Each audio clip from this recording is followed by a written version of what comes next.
¿El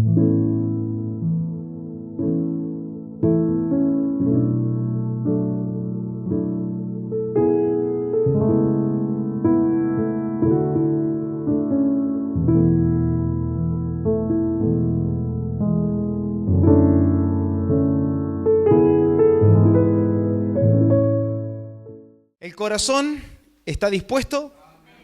¿La mente está abierta? ¿Los oídos atentos? ¿Vamos a comenzar? ¿Sí? Muy bien. El mensaje de esta noche lleva por título, como lo hemos anunciado, salvación más que una confesión. Salvación más que una confesión. Acompáñenme, vamos a leer Romanos capítulo 10, versículo 19. Romanos capítulo 10, versículo 9. Romanos 10, 9, no 19.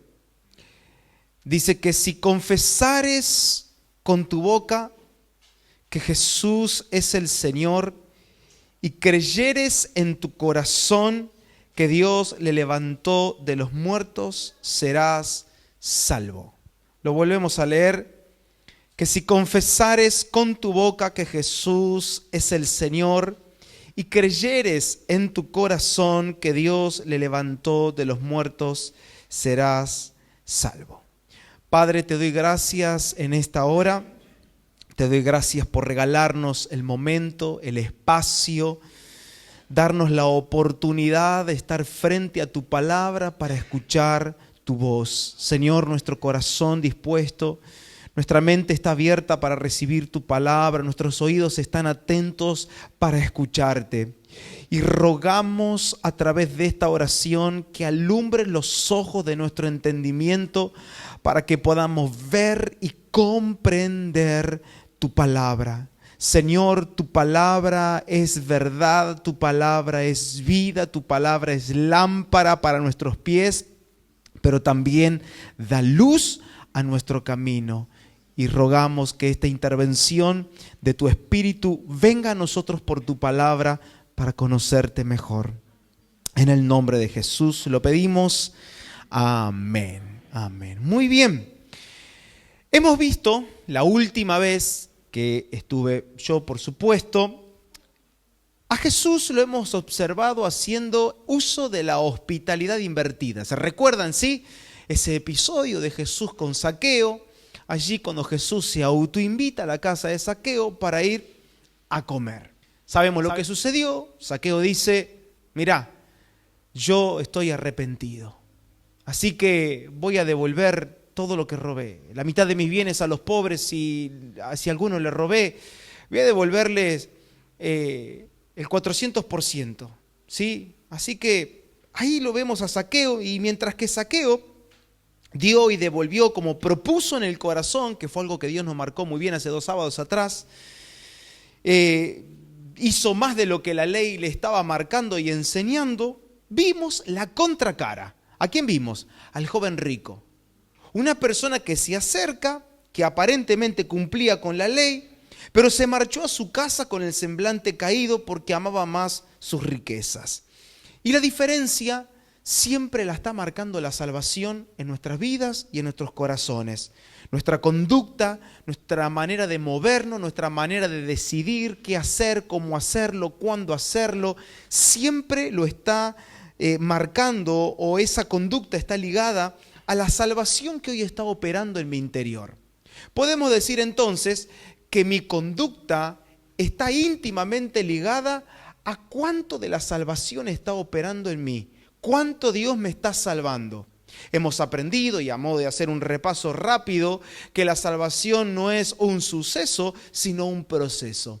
Que la salvación es un camino, un lugar que yo decido transitar. Por lo tanto, la salvación no aparece como algo a lo cual yo llego y ya se acabó, sino algo que Dios está haciendo en mí.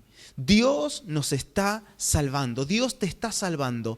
Cada vez que nos acercamos a la palabra, Él sigue salvándonos. Cada día que amanece, Dios sigue salvándonos. Por eso, siempre es bueno que nosotros remarquemos la diferencia entre las imposiciones y las proposiciones. La primera, que es la imposición, es una carga impuesta, algo que yo te obligo a hacer. Yo te obligo, yo te impongo, ¿sí? Esa es la imposición, cuando estoy obligado a hacer algo. Por ejemplo, espero que nadie haya venido por imposición al culto hoy, ¿sí? Que haya nadie, no, y estoy bajo pistola, pastor, no diga nada. No. ¿Hay alguien secuestrado acá? No, qué bueno. No, hay gente que se autosecuestra encima. Tengo que ir, tengo que ser fuerte, tengo que ir, en nombre de Jesús, tengo que ir. Y viene, pero se autosecuestró. Porque en realidad viene, se pone acá, los glúteos están en la silla. ¿Por qué se horrorizan cuando digo glúteo? ¿No tienen glúteos? Lo cuelgan allá adelante en la puerta y entran sin glúteos los hermanos a la reunión. Los glúteos están en la silla, pero a veces el corazón no está acá. A veces está en otro lado. Pero acá hay glúteo y corazón. Camino sinuoso, sigo. ¿Se entiende, no? Bien, eso es lo importante, que se entienda el mensaje. Y así es la salvación. La salvación tiene un poder intrínseco, cambia algo dentro de mí. Lo primero que hace, transforma mi corazón, mi manera de pensar, mi manera de ver las cosas. Antes la miraba de una manera, las cosas, las situaciones, me horrorizaba cuando veía a alguien, no sé, hacer X cosa. Y ahora ya no me horrorizo, ya lo miro de una manera diferente. La salvación está trabajando en mí. Lo contrario sucede con la religión. Y eso es lo que hace la religión. La religión es una carga impuesta, alguien que te obliga. Entonces, la religión provoca que vos cambies por medio de lo que te dicen que tenés que hacer. No, porque vos ahora sos un hijo de Dios. Así que a partir de ahora tenés que leer la Biblia todos los días. La lee, no entiende nada. Porque es obligado. No, porque ahora tenés que orar todos los días 1 hora. Pobre flaco. A mí me contaron una historia. ¿Les cuento la historia? Me contaron la historia real, por supuesto, y el hombre vive y de vez en cuando aparece en el auditorio en Chivilcoy que un hombre, cuando se convirtió al Señor, le dijeron: ahora que vos te convertiste a Cristo, ayuno y oración 3 días, le dijeron.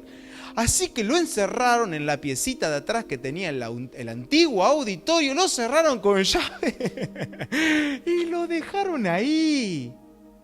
Se murió de hambre el pobre hombre, por supuesto, porque le dijeron ayuno y oración. Y yo le he preguntado, porque me enteré de la historia, ¿y qué hiciste? ¿Y qué voy a hacer? Me tuve que poner a orar, dice. Claro, obligado, si no podía escaparse, no tenía ventana, no tenía nada. 3 días encerrado y adentro. ¿Por qué? Porque había sido salvo, supuestamente. Meu Deus. Eso produce la religión. Al fin y al cabo no importa si estuvo 3 días, porque después cuando sale de la habitación hace lo que quiere. No es el caso, pero usando el ejemplo. Hacemos lo que queremos, andamos nuestra propia voluntad. Entonces, lamentablemente, el primer Adán, que es nuestra naturaleza caída, nuestro ego, nuestro yo, tiene un gusto y un apetito que lo distingue. Y es lo que voy a tratar de hablar en esta noche. El primer Adán, nuestra carne, nuestro orgullo, tiene algo que lo distingue. Quizás algo de lo que mencione te toque, pero hacete el disimulado, ¿sí? ¿Qué le gusta a la carne, al ego, al yo? Ganarse la salvación por méritos propios. No porque si hago esto yo soy salvo.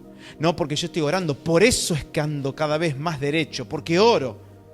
No, porque desde que yo voy al auditorio Vida Nueva, que ni cartel tiene, está en el medio del campo, tenés que cruzar el río para llegar.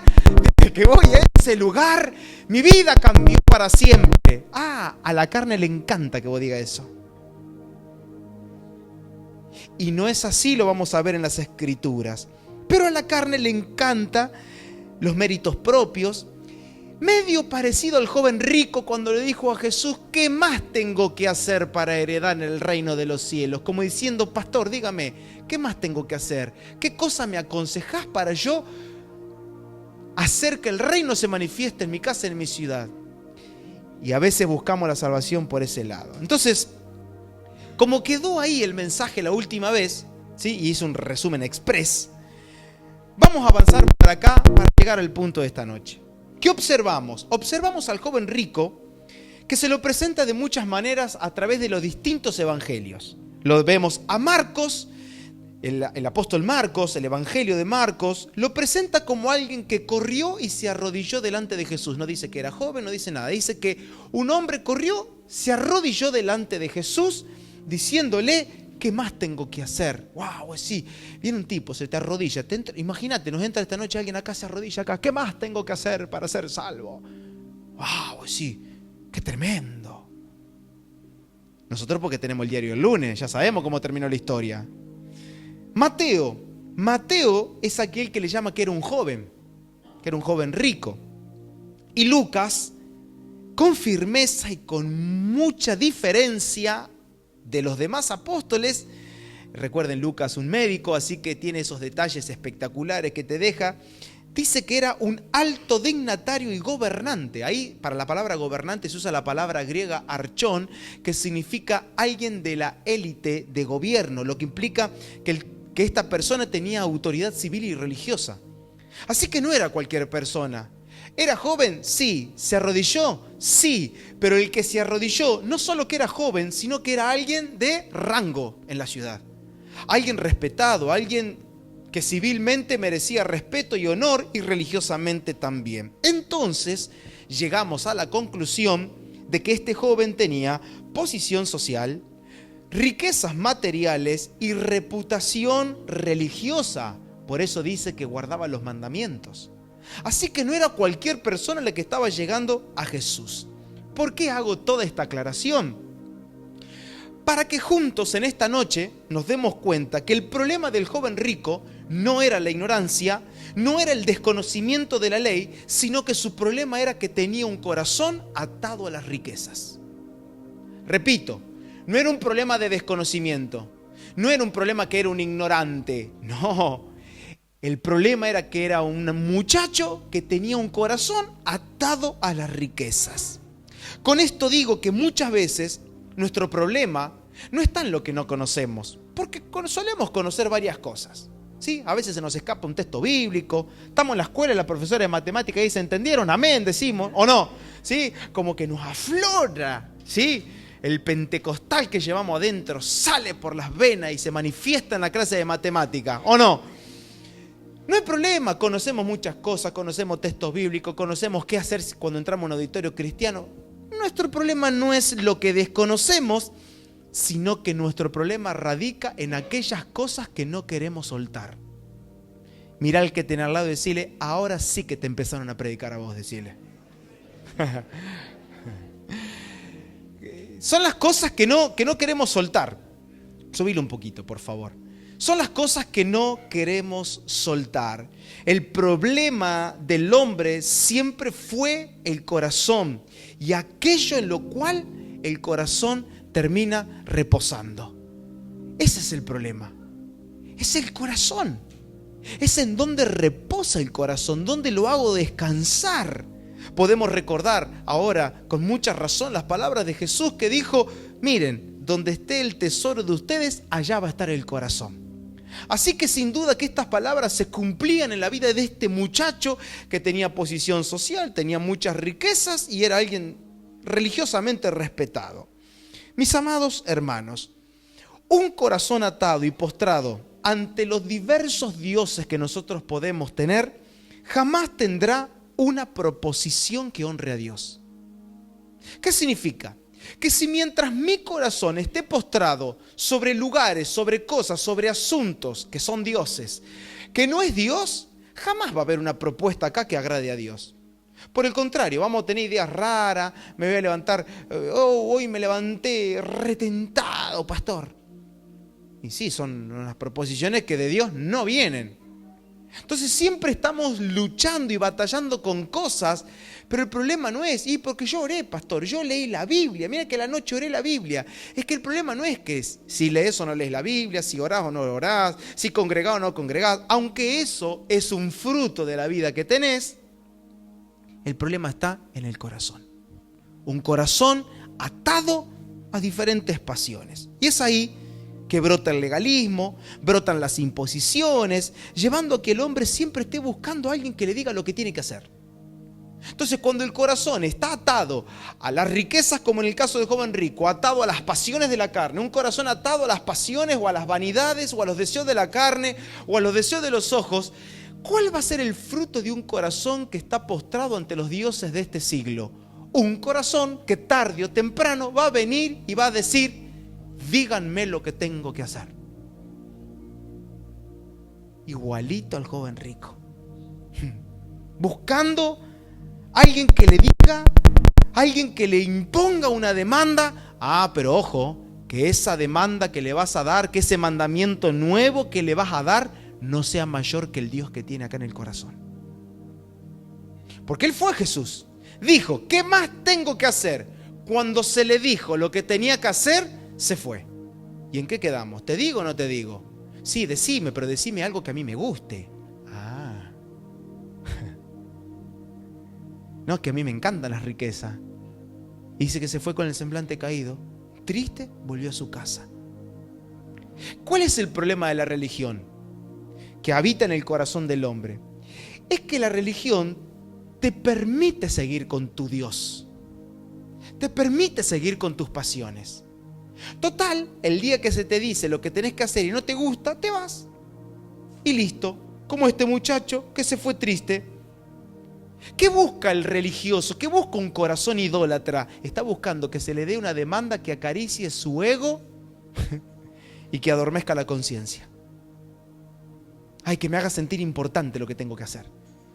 Yo quiero hacer algo, quiero servir al Señor.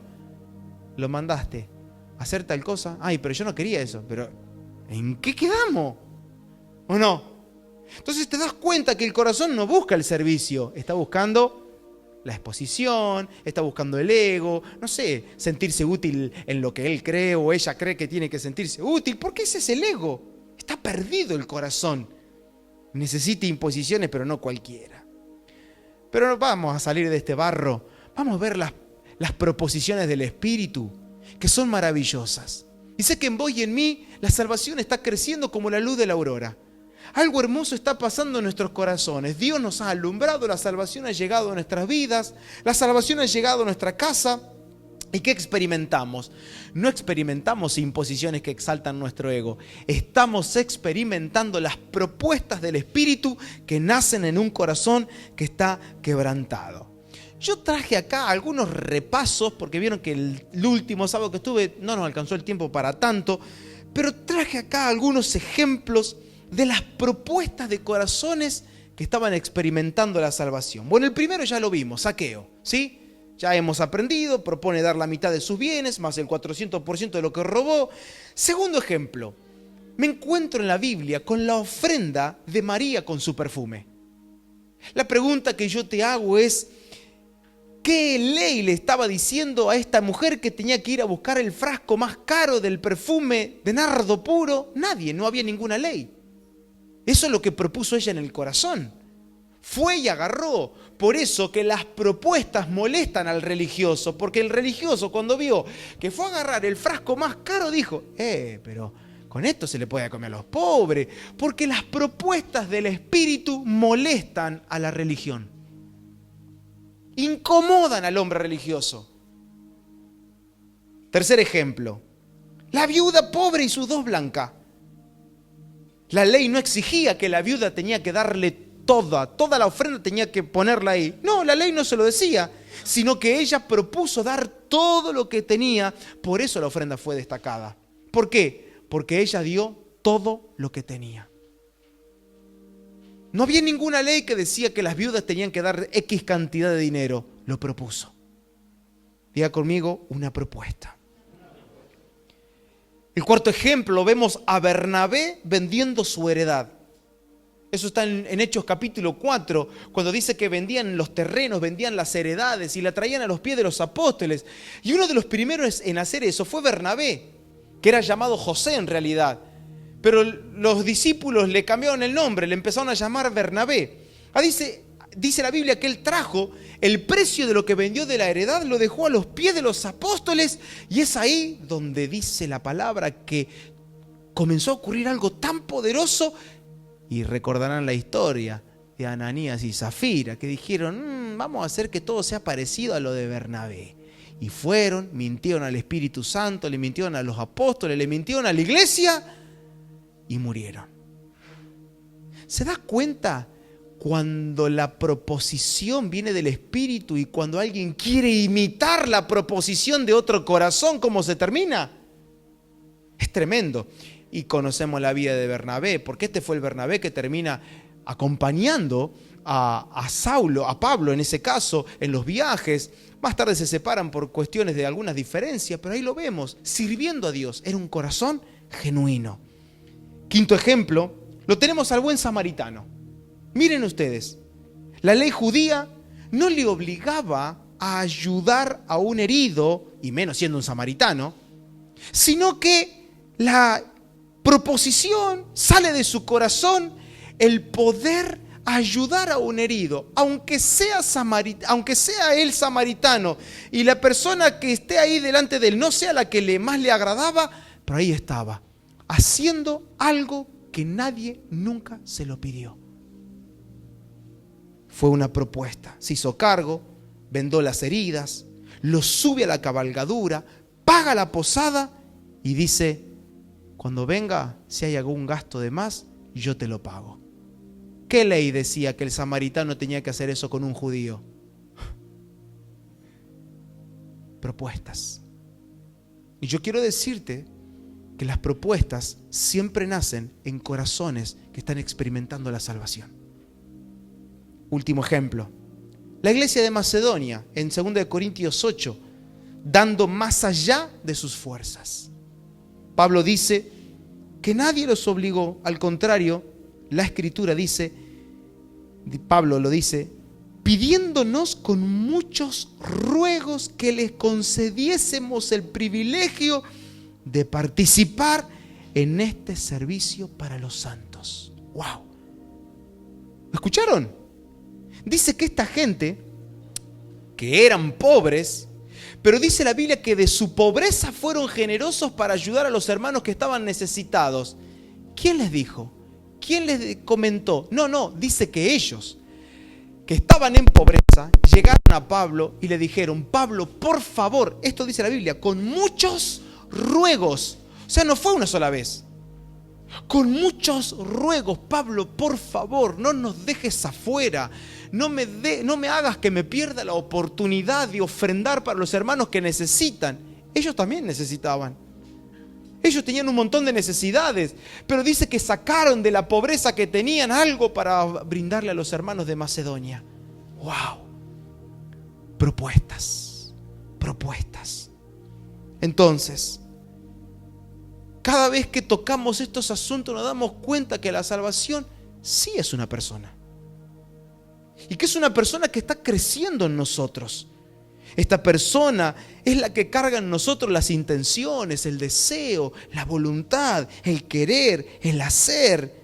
Cristo está creciendo en nosotros y cuando Él crece, la salvación se expande. Y cuando la salvación se expande, ¿qué sucede? Las propuestas aparecen.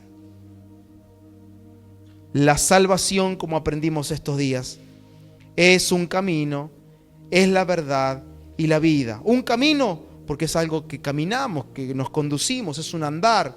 Es la verdad. ¿Por qué? Porque son palabras y propuestas que aparecen en nosotros por encima de la ley. Su verdad es la que está produciendo en nosotros el querer como el hacer. Y es vida. ¿Por qué? Porque esas propuestas en nosotros terminan siendo la vida, la expresión del Hijo de Dios. Pero cuando no hay vida del Espíritu, el nuevo nacimiento queda en el marco de una oración que hemos repetido alguna vez.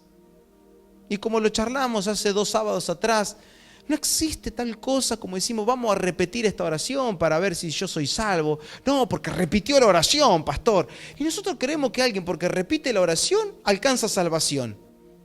Y eso es lo que nos vamos a proponer entender en esta noche juntos. El secreto no está en la oración que una persona repite.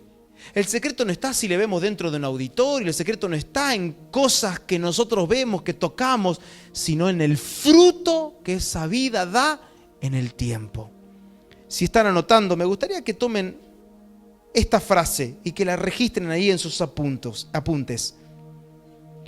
no somos salvos por lo que hacemos, sino por lo que Cristo hizo por nosotros y en nosotros. Lo repito otra vez. No somos salvos por lo que hacemos, sino por lo que Cristo hizo por nosotros y en nosotros. Mis hermanos, la salvación es un regalo. La salvación no es algo que yo accedo por mérito propio. La salvación no es algo que yo accedo porque hice tal cosa, hice paso 1, paso 2 y paso 3, entonces por eso yo soy salvo. No, la salvación es un regalo. Dios eligió salvarte. Dios te ha salvado. Acompáñenme, vamos a leer Romanos capítulo 9, verso 30 al 32, y me gustaría leer la versión NTV. Sé que algunos la tienen en su dispositivo, la pueden buscar, y si no, yo se las leo, me pueden seguir la lectura con la Biblia que tienen. Romanos capítulo 9, verso 30, 31 y 32. Y comienza Pablo con un planteo. ¿Por qué? Porque Pablo se enfrenta con algunos judíos con algún comportamiento. Mire, la iglesia en Roma, cuando se funda la iglesia en Roma, la iglesia se funda con una mixtura de judíos y gentiles. Así que imagínense que era en ese momento una bomba de tiempo. Porque mientras que los judíos decían que había que alcanzar la salvación por las obras, los gentiles que alcanzaban la salvación por gracia, porque ellos no cumplían con la ley de Moisés, con el decálogo, sino que ellos comenzaron a dar frutos de la salvación. Y se daban cuenta que la salvación los había alcanzado. Después es una iglesia que queda con gentiles nada más, y de hecho quienes terminan pastoreando y cuidando de la iglesia fueron gentiles, porque hubo una persecución. Si no me equivoco, creo que en la época de Claudio hubo una persecución, así que los judíos tuvieron que huir y la iglesia quedó solo con gentiles. Pero Pablo tenía ahí una cuestión con los hermanos. Y dice, ¿qué significa todo esto? Aunque los gentiles no trataban de seguir las normas de Dios, fueron hechos justos a los ojos de Dios. Y eso sucedió por medio de la fe. Pero los hijos de Israel, que se esforzaron tanto en cumplir la ley para llegar a ser justos delante de Dios, nunca lo lograron.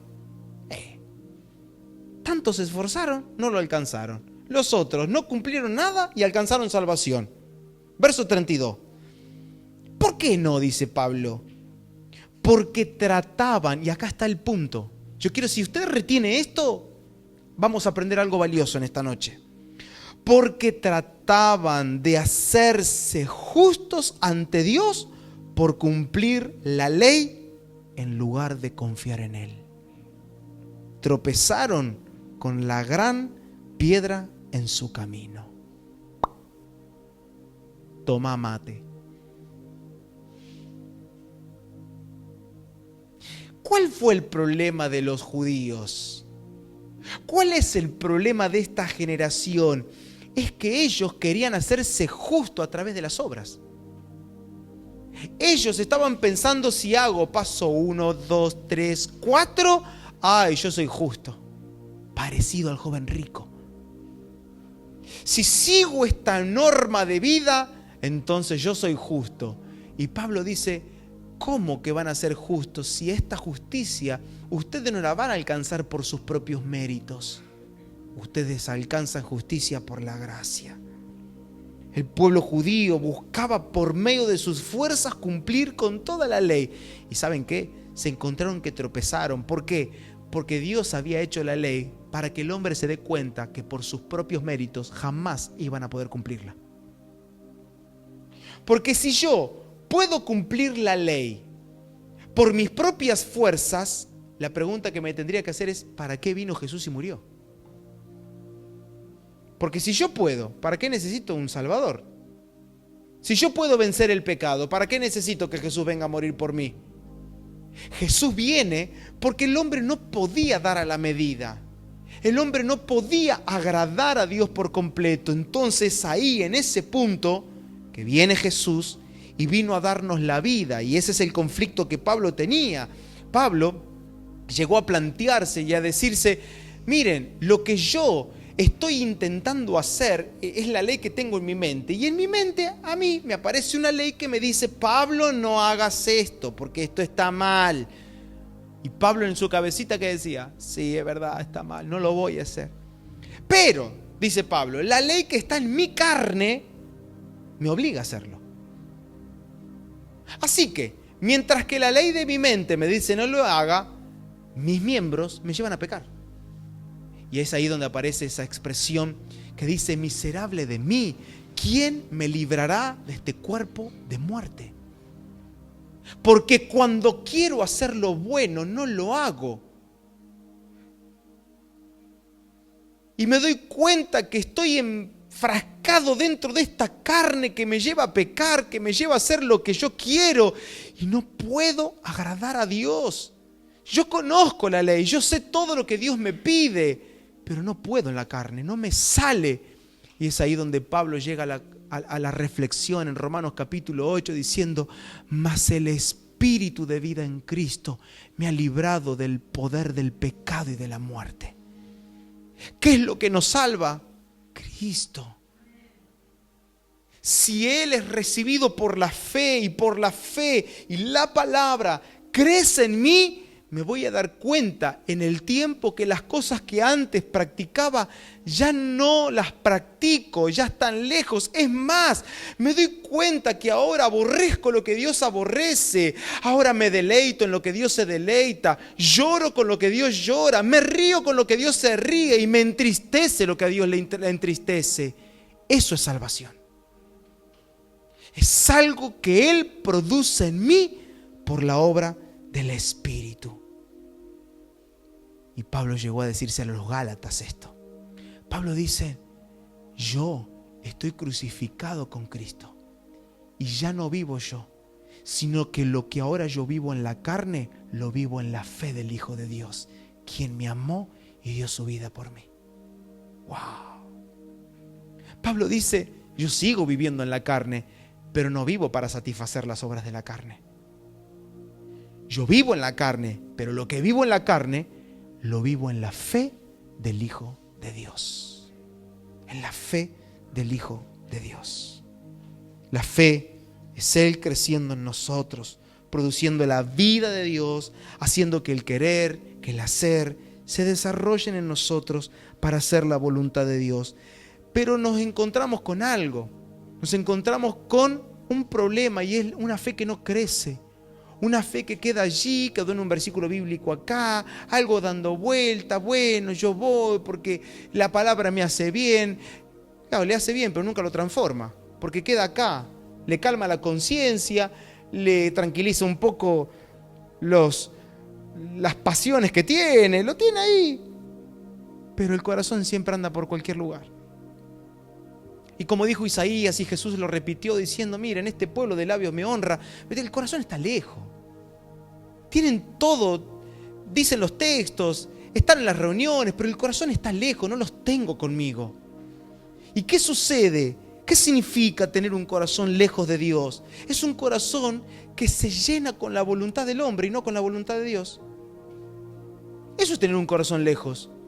No es algo místico, no es que se me disparó el corazón y fue. No, el corazón está acá, está todo bien, pero es gobernado por lo que yo quiero. Es gobernado por nuestra propia voluntad, como dice Pablo en Efesios 2, sus propios deseos, su propia voluntad y sus propósitos. Así vive el hombre. Entonces vivimos como vive el mundo, arrastrados por esa corriente. ¿Y por qué digo esto? Porque los hermanos de Galacia también estaban creyendo en esto. Así que Pablo tiene que combatir con esto muchas ocasiones, no solo con los hermanos que estaban en Roma.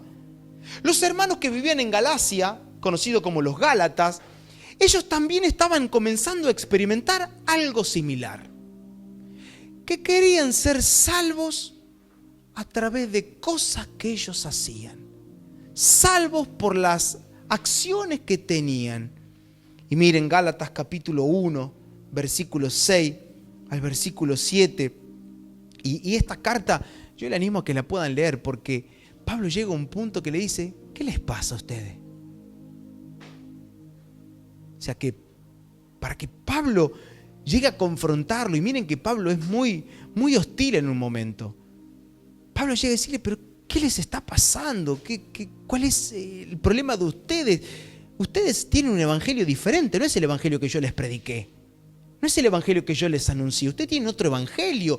Pablo sabe que llega a decirle, Gálatas estúpidos, le dice. Ay, pastor, qué fuerte. Sí, pues la palabra estúpido para nosotros es un insulto, pero no es un insulto. La palabra estúpido significa dormido. En palabras argentinas y maradonianas, se te escapó la tortuga. Eso es estupidez. Estupidez es eso, es estar en babia así como aturdido, como que, ay, no me di cuenta. Mira la gente que se manda la macana hasta acá y dice, ay, no sé qué me pasó. Es estúpido. Se durmió. Ustedes se ríen, pero yo lo estoy diciendo en serio. Anda atontado. No es que la Biblia habla mucho de los que duermen. ¿Quiénes son? Los estúpidos. El espíritu de estupor. Hay una versión que le llama hechicería. ¿Quién los hechizó? ¿Quién los estupidizó a ustedes? ¿Por qué? Porque la hechicería es eso. Hace artilugio y vos andás medio... andás así, viste, como que no pasa nada, está todo bien. La hechicería, y por delante te pasa toda la vida y vos decís, ¿cuándo fue que se pasaron tanto los años? ¿Pero qué hiciste todo tu año? ¿Estuviste dormido? Vio la gente que se le pasan los años y dice, ay, mi chiquito que se hizo grande y no me di cuenta. ¿Cómo no te diste cuenta? ¿Dónde estuviste? ¿En qué planeta viviste? ¿No lo disfrutaste? Hasta en esas cosas la estupidez espiritual puede llegar. Gálatas capítulo 1, versos 6 y 7. Dice, estoy maravillado de que tan pronto se hayan alejado del que los llamó por gracia. Ya empieza poniéndolos en el riel, como diciendo, esto se trata de gracia. ¿Cómo se van a alejar del que los llamó por gracia? Para seguir un evangelio diferente. No que haya otro. Claro, como diciendo, no hay 2 o 3 evangelios, no hay uno solo. Pero parece que los gálatas se habían inventado su propio evangelio. Como la gente, ¿no? La gente tiene su propio evangelio. Y yo creo a Dios a mi manera. Ahí tenés. Medio los gálatas. La estupidez hace eso en la gente. Yo creo así, a mi manera. ¿Sí? Bueno, así viven. No que haya otro, sino que hay algunos que os perturban y quieren pervertir el evangelio de Cristo. ¡Wow! ¿A qué se refiere Pablo cuando dice que hay otro evangelio? Ustedes están distorsionados. Ustedes están dejando de vivir por la gracia y quieren comenzar a vivir por la ley. Ustedes, yo les prediqué el evangelio, dice Pablo, les hablé de la gracia, les hablé del poder de Cristo en ustedes, pero ustedes están esperando que a través de las obras que ustedes hacen van a alcanzar la salvación. Como en el mundo. ¿No ve la gente que hace caridad? ¿Por qué hace caridad? Para calmar la conciencia, para creer que, bueno, son obras buenas para ir al cielo. Ese es el evangelio de los famosos. Porque para calmar la conciencia, todas las cochinadas que se mandan, total, una vez al mes, obra de caridad para los niños de África. Ay, qué bueno que Dios debe estar contento con lo que hice. Nosotros no mandamos nada a África porque no tenemos un sope, pero hacemos otras cosas que son parecidas a hacer obras caritativas.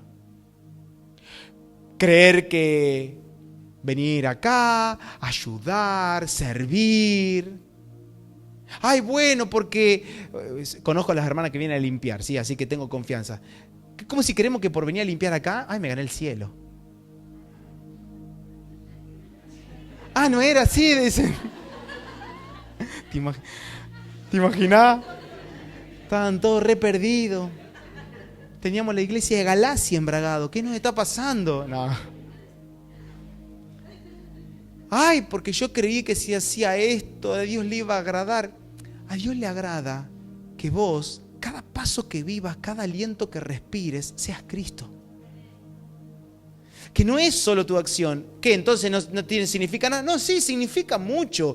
Pero eso no te salva. Jesús te salva. No te salva el escobillón. No te salva la guitarra, no me salva el micrófono. No me salva un tratado repartido allá, no me salva la ofrenda, no me salva ser generoso. No, Jesús me salvó. Él es la salvación, Él es la fe creciendo en mí. ¿De qué me salva? ¿Del infierno? No solamente de eso, muy bien, ya lo venimos aprendiendo. Me salva de esta carne, me salva de caer en las trampas del enemigo, me salva de ser un miserable, me salva de ser un adúltero, un mentiroso, un fornicario, una persona lujuriosa. Me salva, me está salvando todo el tiempo.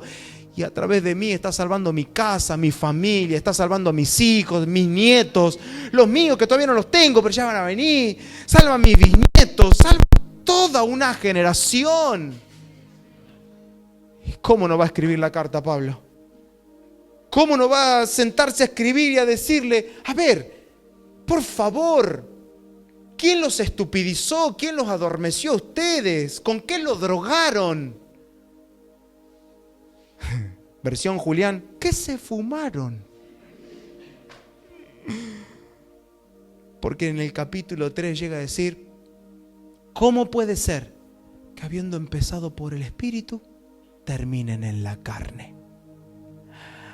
Entonces, cuando yo hago algo creyendo que voy a ser más espiritual, ¿eso es carnalidad?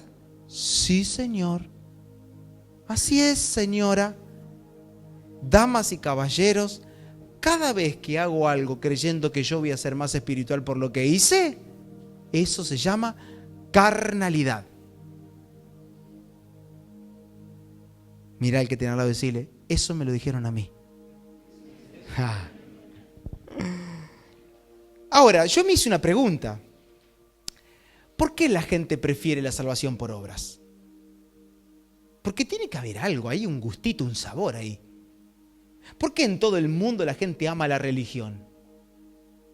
Por ejemplo, el que sigue doctrinas de orientales, de no sé qué, que se levanta y que medita y que medita con el dedo gordo así para arriba y que... ¿Por qué? Para que después, cuando esté con sus amigos, diga, es que yo estoy bien, porque a las mañanas levanto el dedo gordo del pie, saludo al sol y le digo, good morning, sol. ¿Ve? ¿Qué siente el hombre? Orgullo.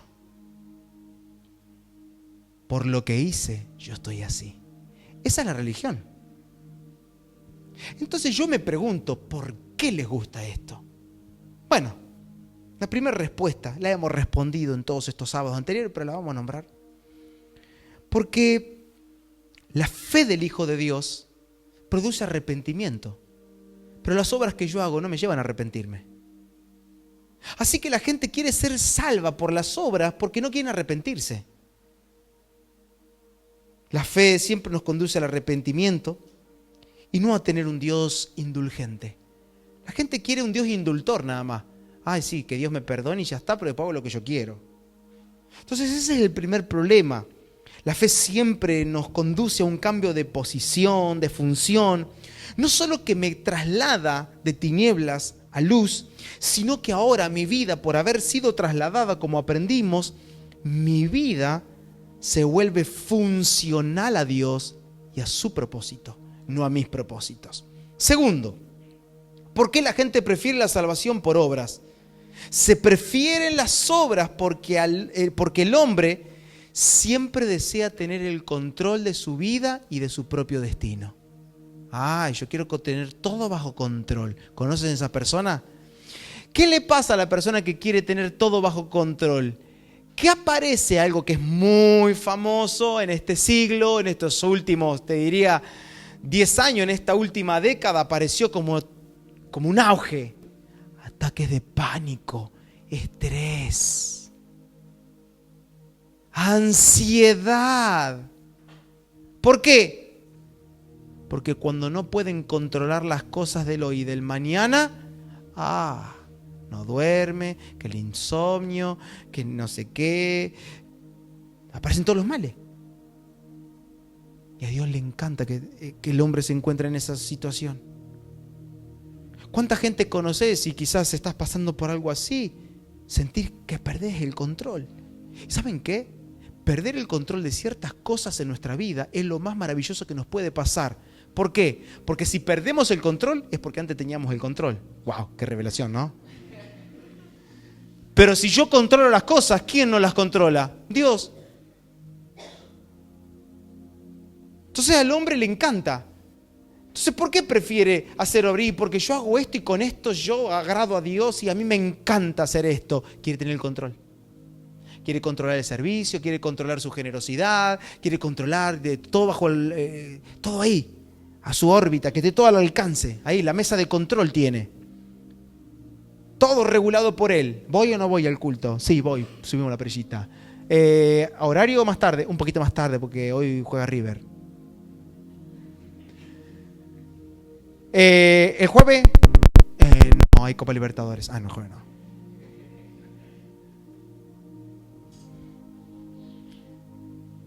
Salvación por obras. Yo controlo, yo elijo, yo marco el destino de mi vida. No importa lo que diga Dios. Total, yo después doy una buena ofrenda y ya está. Tercero, ¿por qué prefieren las obras? Porque el hombre ama la meritocracia. Cree merecer asuntos y aspectos del reino. ¿Y saben qué? Caemos en el pecado de Acán. ¿Recuerdan Acán? Si no me equivoco, Josué 7. Creo no equivocarme. Josué 7 ahí avanzaban hacia la conquista de Jai, una ciudad que aparentemente era fácil de conquistarla porque habían conquistado ciudades más grosas y Jai era pan comido. Sin embargo, se encontraron con una petición de parte de Dios. Dios le dijo: miren, cuando vayan a conquistar esa ciudad, no se queden con nada del botín, ¿sí? Sí, Señor. Amén, dijeron todo. Acán entró a una tienda y dijo: ay, mira lo que hay acá. ¿Qué hay acá? Ay, mira ese manto. Ay, a mi esposa le encanta tanto ese mantito. Se lo voy a llevar. Y cuando sacó el manto, ¿qué se encontró? Con plata. Y bueno, Dios provee. Y cuando saca la plata se encuentra que abajo había un lingote de oro. Bendición de Dios, dijo acá. Pero fue bicho, porque él sabía lo que Dios demandaba, así que lo escondió. ¿Cuál es el pecado de Acán? El pecado de Acán es creer que después de haber servido tanto me merezco algo. Tengo tantos años en esta iglesia que yo me merezco esto. Pecado de Acán. Creer que merecemos algo por lo que hicimos o por lo que venimos haciendo. No. Es así que se cumple la palabra de Juan en su primera carta cuando dice: todo lo que hay en el mundo, los deseos de la carne, los deseos de los ojos y la vanagloria de la vida no proviene del Padre, sino del mundo. ¿Y saben qué? Amados hermanos, todo lo que hagamos en base a esto, estamos sirviendo al mundo. ¿Y qué me doy cuenta? Que a veces hay mucho mundo acá adentro. Mucho mundo. Y necesitamos ser purgados por la palabra. Porque al fin y al cabo, todas nuestras obras, las que hagamos por nuestra propia decisión, ¿sabe qué dice la Biblia? Dice que nuestras obras son trapos de inmundicia.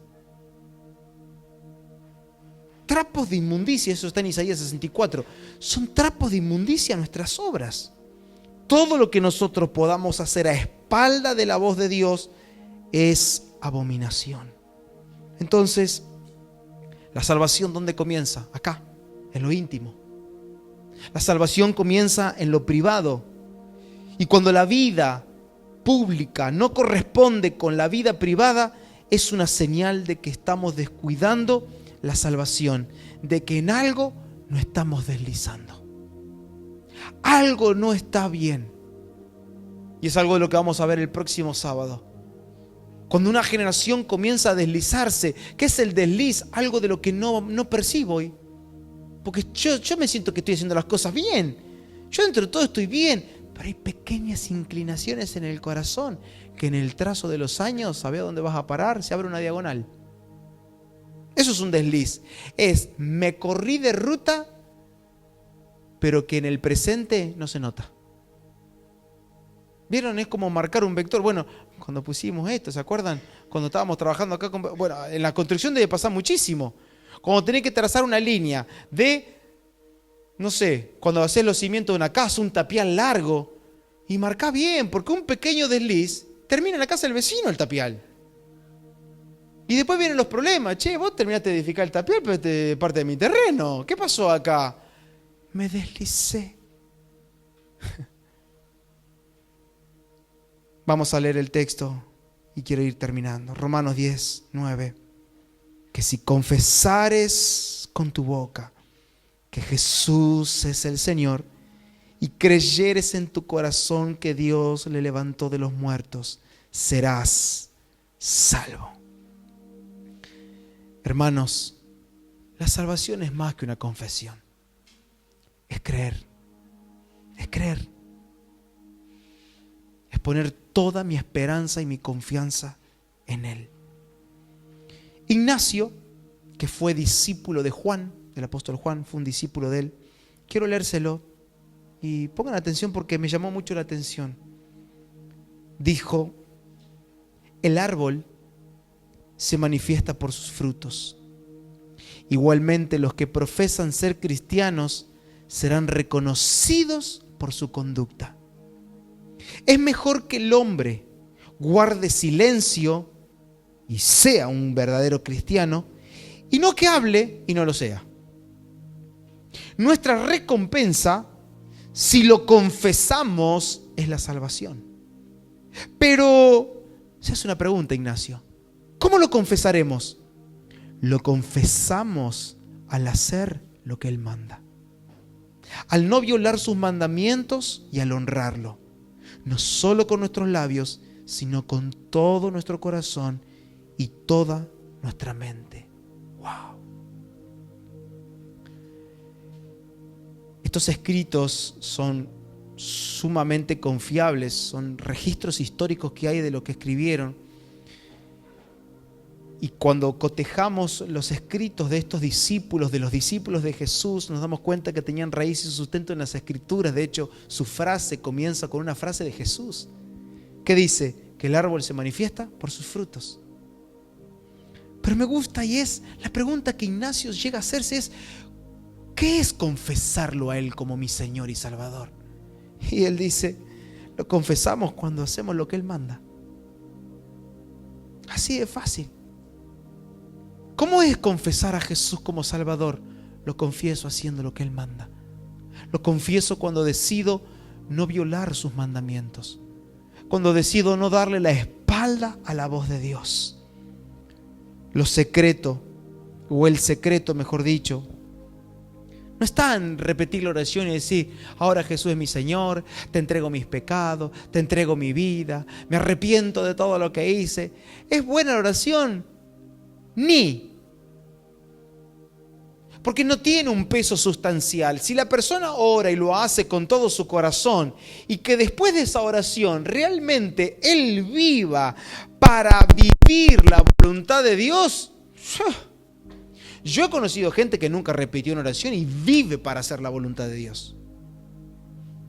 Conozco gente que no puede, que no tiene la oportunidad como vos y como yo de tener un auditorio como este porque viven en países perseguidos y viven para la voluntad de Dios al punto de estar dispuesto a morir por decir, amo a Jesús, Él es mi Salvador. Entonces no es una repetición mágica la que nos va a salvar, no es una oración la que me conduce al arrepentimiento. Así que no solo se trata de Él llamarlo Señor, porque Jesús mismo dice, no todo el que me dice Señor, Señor será salvo. Lo dijo Jesús. No lo dice un pobre hombre ahí que estaba tratando de escribir para ver si alguno se lo leía. El mismo Jesús te lo está diciendo. Si me decís Señor, Señor, Señor, Señor, eso no te asegura la salvación. Lo que te asegura es que ustedes hagan mi voluntad. Muchos se presentarán algún día, dirán en tu nombre, expulsamos demonios, sanamos a los enfermos, y se oirá una voz que va a decir, no te conozco, apártate de mí, hacedor de maldad. ¿Por qué? Y la respuesta es, mi Padre solo conoce a los que hacen su voluntad. Esto nos lleva a un planteamiento y quiero dejarte con este pensamiento en tu corazón para que lo medites este fin de semana y en la semana. No tengo duda de que conocemos a Dios. La pregunta que te hago es, ¿Dios te conoce a ti? No, yo conozco a Dios. Bueno, ¿y Dios te conoce? Porque el Padre conoce, Mateo 7, a los que hacen su voluntad. La vivencia del reino de los cielos no depende de cuánto yo conozca de Él, sino de cuánto Él me conozca a mí. Abrázalo. La realidad del Evangelio no trata de cuánto conozco la Biblia, sino de cuánto Dios me conoce a mí. Es que Dios diga, mira, yo lo conozco. No está en grandes púlpitos, no predica, no canta, no hace nada. Nada que el hombre cree que es espectacular. Pero Él hace todo lo que es espectacular para mí. Se levanta por la mañana, a veces no lee la Biblia, pero yo veo que se va a trabajar, va a buscar ahí, siempre está poniendo sus ojos en mi voluntad, en su corazón, está volcado e inclinado conmigo, no sigue el comportamiento de sus compañeros de trabajo, no sigue el comportamiento de sus compañeros de estudio, es decente al mirar, es decente al hablar, es decente al pensar. ¡Wow! ¿Dios te conoce? ¿Nos conoce Él a nosotros? Porque el impacto que vamos a tener en esta ciudad no es por cuánto nosotros conocemos de Él, sino cuánto Él nos conoce a nosotros. Necesitamos ser conocidos delante de Él. Y la única manera es confesarlo. Porque Él conoce a los que han alcanzado salvación.